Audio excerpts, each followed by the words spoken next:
Yo, what's up everyone? This is Ignatius. Today I wanted to make a quick video with a very specific purpose. We're kind of winding down the Mirage League, and I decided to go out and pilot each of the, more Giga Chad meta builds, especially BV Charlatan, which I'm doing on Pathfinder.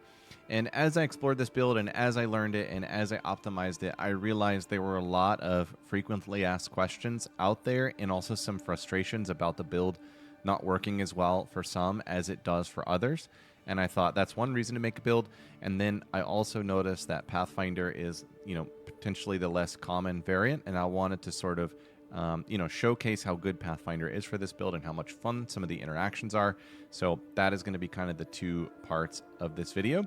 So let me go through the outline I have here because I'm trying to be really efficient with what I'm presenting to you, and I will create very careful bookmarks so that way you can navigate around and find exactly what you need out of this video. So introduction point number one, this is not a budget video, this is not a budget build, this is not a league starter, this is not something for progression, this is just an end game, really expensive showcase, top meta build, potentially the strongest map farming build I've ever seen. So that's what this build is. It's nothing else other than that. Then secondly, I'm going to break it into two parts. The first part is just Charlatan BV at large. How does it do things and what are people confused about and how do you fix them? The most common thing I see in comments and questions is, why am I ZDPS? Like, I got it going, my mapping was fine, and I got to a boss and my damage is terrible. What's going on? I'm going to tell you what's going on and how to fix that. The second part of the video is why Pathfinder is really cool for this archetype, how it optimizes it, and why I'm running it. All right, so before we do the two parts, we need a showcase. And before we do a showcase, I'm going to go in and show you how to capture the Spectre for this build. And that's going to be the first thing I'm going to bookmark. The primary reaction in this build is a raised Spectre. There is a particular Spectre that you want to go capture from a minion. There's these big old scorpions in the boss zone of the Carcass map, and I'm going to show you how to go capture one of those real quickly. So open up your Atlas, go to Carcass, run a whatever map. You're going to come on in. You want to bound Raise Spectre here. I'm going to put it on both weapon sets. Also, when you get to the boss, you want to unbind any of like your auras or heralds that are going to otherwise explode the scorpions rather than allow you to capture them. And I'll kind of show you what I mean when we get down there. You cannot master the Atlas. I may need to, weapon swap. Okay. Now, you'll notice that my damage is going to kind of suck while I'm going to get this Spectre. I mean, it's not awful. It should still just delete almost everything except for the boss. And that's because I don't have the Spectre interaction. And so this is probably a good demonstration of like what the build looks like when you goof up the DPS scaling and the Spectre interaction, which a lot of people are accidentally doing. And your complaint is, dude, like cool build, but I got to a boss and I can't even kill it. So that's probably what's going on here. So we're going to get him down. And then we're going to turn off Herald of Ash. We're going to lower one of these scorpions down. Try not to explode them. Got him. And go back to town. That's it. Where's Scorpion? There he is. Scorpion's here. And now turn off Raise Spectre. You don't want it anymore. And if you're going to do a weapon swap thing, which I'll show later, turn it off in both swaps. Now from here, there's a couple of goofy things about this Spectre that I'll talk about later. But let's now get into the showcase. So right now, the farm I'm doing is just what I'm going to showcase because it is the farm that I'm doing. We're basically doing a damnation farm that is slightly modified for passive currency generation.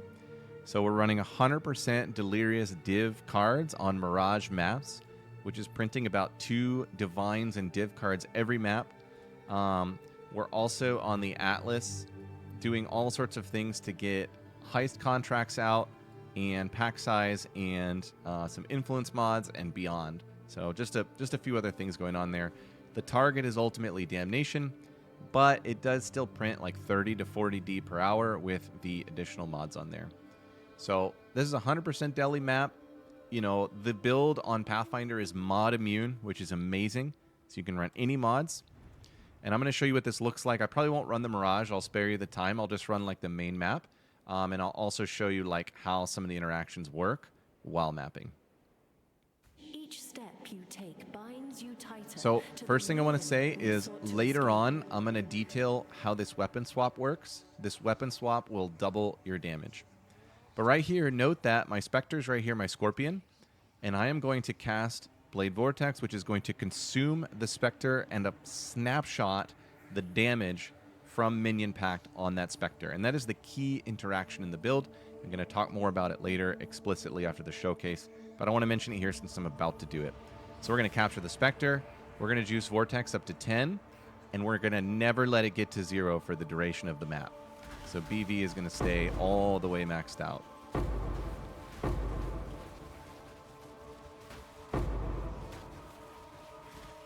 Now at 100% deli, you know, these monsters, they are very tanky.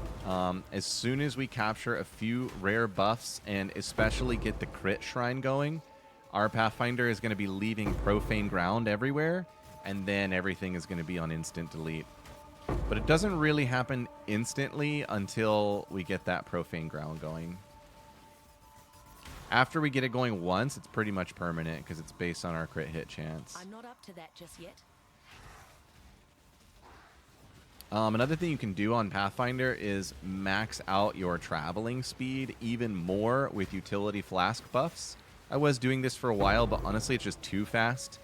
Like, especially for this farm I'm doing, you want to be, like, more comprehensive with the clear and not necessarily, like, sprinting past and not finishing out beyond monsters and things like that. So I decided on the Profane Ground Tech for more damage and defenses and reduce the movement speed almost intentionally. Like, it helps with the lag a bit as well. You can see it's starting to get pretty laggy. All right, so we're fully online. In terms of gameplay from here on out, this is like, you know, Vision POE1. I just right-click every once in a while. I hold down left-click for traveling, and that's pretty much all that I do from here on out. If you're interested in the details on this hybrid farm, come on over to my Discord. This is my favorite farm of the league. It's a steady print, which is really great, especially like end of the league. I don't really need more divs, but it feels bad to like constantly run damnation farms and get literally 0. So this is like steady gains with, you know, the once in every few days damnation hit, which feels great. Come on, game. You can do it. It doesn't usually lag this bad. It's probably because I'm capturing like max quality video on top of doing all of this.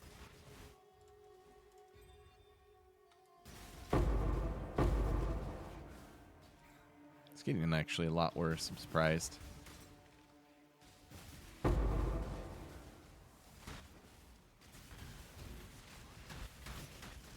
Let's try and slow it down. Again, like I said, like the additional movement speed is almost a punish. Slowing it down has its value. Boom. 6, 12, 18, 24, 28 armies of blood. If you know this farm, that's really, really solid. Okay, I'm going to skip the Mirage and come on out. That's the showcase. Now, you know, there's things this particular archetype of this build is not optimized for. Ubers and Delve especially wouldn't be too pretty. But basically for mapping, I don't think you can do a whole lot better than that. All right, so now let's come in. Let's talk about BV Charlatan at large. What is happening? How is this build doing this? So the primary interaction that you need to understand and that most people misunderstand is Raise Spectre. You go and get your Scorpion with the Raise Spectre skill that we had, and then you max out that Spectre's life everywhere you can. The two main links for maxing it out are Minion Life Support and Companion Support. Companion is right here. This is more max life, max life, max life. Of course, they take damage before you, but that doesn't really matter for this build. And then Minion Life, which is more life and increased life. Now, we scale these two support gems with Eclipse, Enhance, and Empower. So you do want to 6-link your Raised Spectre if you can. On a lot of builds, I see it 4-linked on a +2 Gull or a +2 Minion Gems Gloves. You see I have my Minion Gems Glove here, trying to replace these. I was doing that, and then I was doing the Gull, and eventually I went with a weapon swap on a bow to max out the gem levels which sounds really silly, but it literally doubled my damage permanently without changing any gear. Like, it's just some gems on a weapon swap. So what we've done here is we've gotten Raised Spectre to level 32 with 78% quality from support. And the quality is more for the support gems, not the actual Raised Spectre itself. But the point being that when we Blade Vortex and snapshot this, we have maximized the life value, which then interacts with Minion Pact, which is socketed into Blade Vortex. So Blade Vortex has some standard socket links, and there's actually a lot of flexibility in what you use the other for, but you need to have a maxed out Minion Pact. So supported spells sacrifice a random nearby damageable minion to gain added fizz equal to 3.2% of the minion's life. So here you see why scaling life equals damage, doubling life equals double damage, and that snapshot persists for the whole map. So in my setup, I snapshot the Blade Vortex on a weapon swap, and then for the rest of the map, I go back to the Golden Charlatan. So I'll talk about Charlatan in just a second. Let me make sure I covered the 4 things I really wanted to talk about with Spectre. So number 1, I talked about this in the showcase. If you snapshot Raised Spectre, and then your Blade Vortex count up here goes to 0, the snapshot is gone. And I think this is what's happening to most people who are finding their boss damage is 0. Their boss damage is great in the map, or sorry, their overall damage is great in the map, and then somewhere between the map and the boss, you've let your Vortex go to 0, which has unsnapshotted your Minion Pact and Raised Spectre interaction. Also, if you consume the Spectre in town, the Spectre's gone. You have to go get a new one. You can go buy an MTX to turn your character into a goblin, so that way you can't cast this in town. I did that for a while. It's just kind of annoying. I don't like the goblin, so I just have to go get scorpions every once in a while because it just happens. You also can re-snapshot. So if something goes wrong in the map, you can come back to town and come back in and re-snapshot the minion. You also have to re-snapshot between Mirage and main map. And like I just talked about, you can basically cache the entire snapshot on a weapon swap. The only requirement is that your Raised Spectre gem has to be in the same gem slot on your secondary swap and your primary swap. So I have my Giga gem here, and then on Charlatan, I just have a level 1 here. And that, for some reason, bridges the gap. Seems ridiculous to me, but honestly, the whole build is ridiculous. So what are we going to say? Secondary interaction, the Charlatan. This is such a cool sword, and it is only usable because of Minion Pact, and it will only be usable this season. So after your damage is unethically and completely solved by Raised Spectre, the Charlatan is actually awesome. When you kill rare monsters, you get really, really good shrines. Very quickly, you get all of them. The biggest ones are you get acceleration for max speed, and you get crit for 100% guaranteed crit hit chance, which is so broken when you start scaling other crit modifiers around your build. Where the goal, obviously, to buff up your shrines. Make sure your goal is not reverse, increased effect shrine buffs count. You want it to be 75 and 50, and then get whatever else you want. And then everything else on the build is icing on the cake. All right, so that's Charlatan, Raised Spectre in general. Now I'm going to talk about BV, Charlatan, Pathfinder, why I went Pathfinder, why I'm glad I went Pathfinder, and why I would not have wanted to go anything else. So, first of all, the unethical interactions of Minion Pact and Raised Spectre are so good that this build is completely cracked on any class. And when I re-rolled to Ranger, I went all the way to level 93 before even ascending, and I was crushing, max juiced maps, completely decked out without even ascending. So, build's completely broken. It doesn't actually matter that much which ascendancy you're on. However, some ascendancies provide you the ability to optimize certain attributes over others. For instance, if I wanted to do Ubers or Delve with this build, I would not be on Pathfinder. But I am on Pathfinder because there's a couple things that go really well. The first thing I really like is that we can do full damage convert to chaos with the Lycia bloodline for free. For free being without original sin. And then we can scale the chaos with Pathfinder Ascendancy nodes. So essentially what we do is with convert on the gloves, damage converted to elemental, and then convert right here, damage converted to lightning, we are 100% fizz to elemental. Then on the lightning Lycia bloodline, we have Sinner Saint, and this is your free original sin. Convert your elemental to chaos. So now we're at full chaos convert. You can see on my BV tooltip, it's only chaos damage. It doesn't show anything else. Now on Pathfinder, we have Nature's Reprisal, which is Wither on hit and increased effect of Withered for 15 ticks. That's crazy good. And then we've also got Amethyst Flask Consumed, give you 37% of fizz as extra chaos. Also some increased crit strike chance type stuff there as well. So that's reason one that I'm really excited about being on Pathfinder. Some players don't know that as soon as you are full chaos convert, you no longer take reflected damage, fizz, or elemental. And overall, the build is mod immune. So you can run any maps and you can run risk, and nothing punishes you enough to make you not want to run that map. The only thing that is less fun is reduced area of effect, because we are AoE scaling everywhere. We're at 231 skill AoE effect modifier, and it goes even greater when we start doing kills and buffing up some interactions. So yeah, less AoE is not fun, but it is still totally viable, totally doable. I don't look at mods on maps, and that is awesome. Second thing with Pathfinder is just speed. This isn't necessarily Pathfinder exclusive. Would do fine with anything on the right side of the tree. But with Pathfinder, we can go completely full chat on movement speed. We don't care about attributes, so we're fleet foot everywhere. We also have very quick and easy access to evasion and suppress layers that give us defenses to the point where dying in maps is pretty much never if I don't, misplay or miss my snapshot or do something stupid. And that's pretty much it. Again, it works on anything. So, other classes, heralds, blah, blah, blah. It works great everywhere. So, take your pick. Now, how does it actually work on Pathfinder? I talked about the poor man's original sin. I did not talk about profane ground. And this is a really neat interaction. We run this jewel called Rational Doctrine, and it says 25% chance to create profane ground on critical strike if your int is your highest attribute. And then it also says effects of profane ground you create linger for 4 seconds. Since we are always moving in our maps and we're usually moving really fast, that's like a required component if we're going to take advantage of profane ground. So you can see my int is 72 and my dex is 71.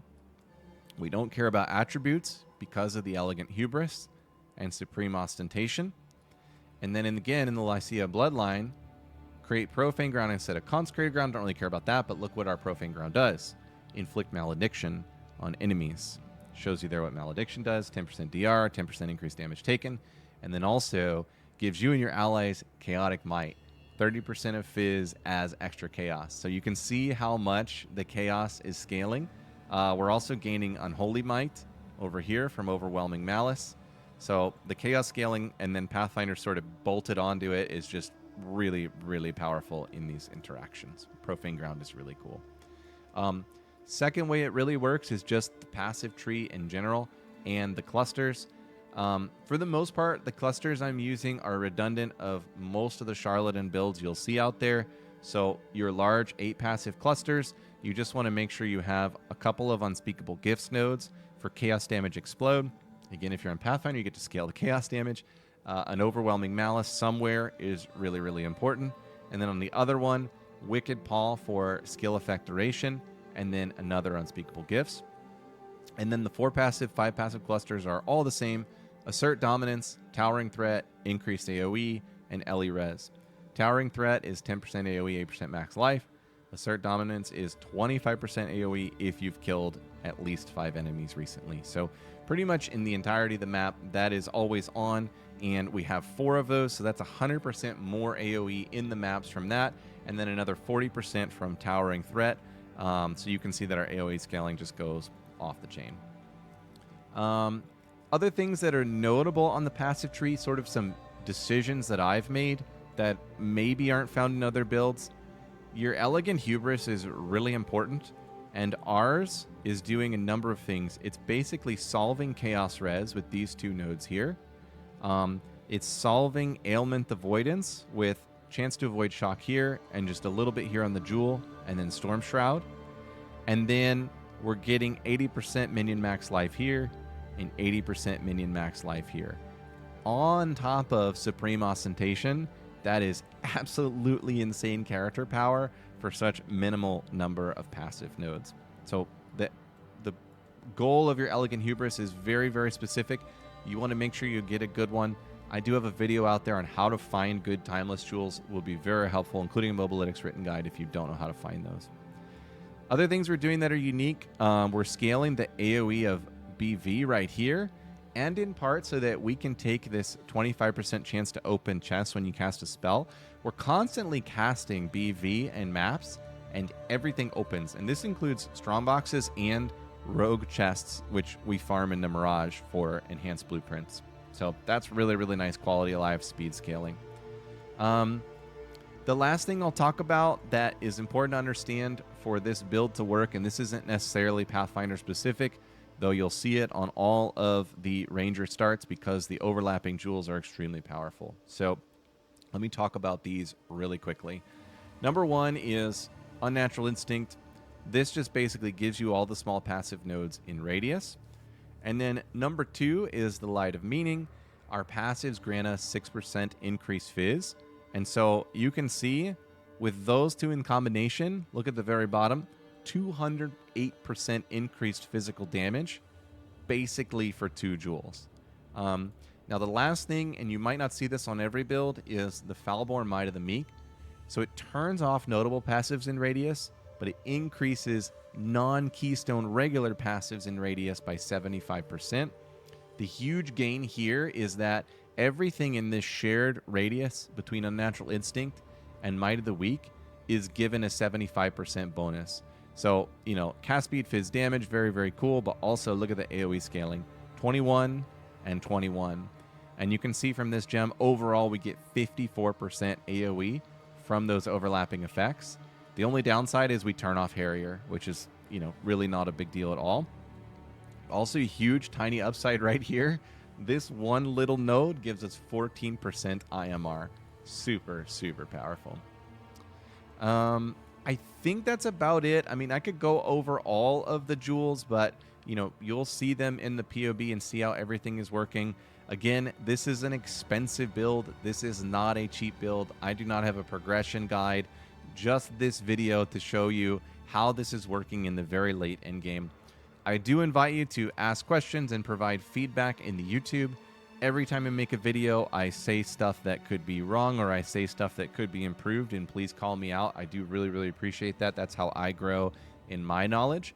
And then if you want to post your POB, ask questions, troubleshoot, get improvement, come on into the Discord. I'll put a link in the video description and come hang out with us. I try to take special care to always be in this Discord, to be a part of all conversations, and to encourage, you know, everybody in the Discord to collaborate and get comfortable with discussing the builds and things like that. So come on by and join us if that is of interest to you. All right, I hope this video was helpful. Thank you all for watching.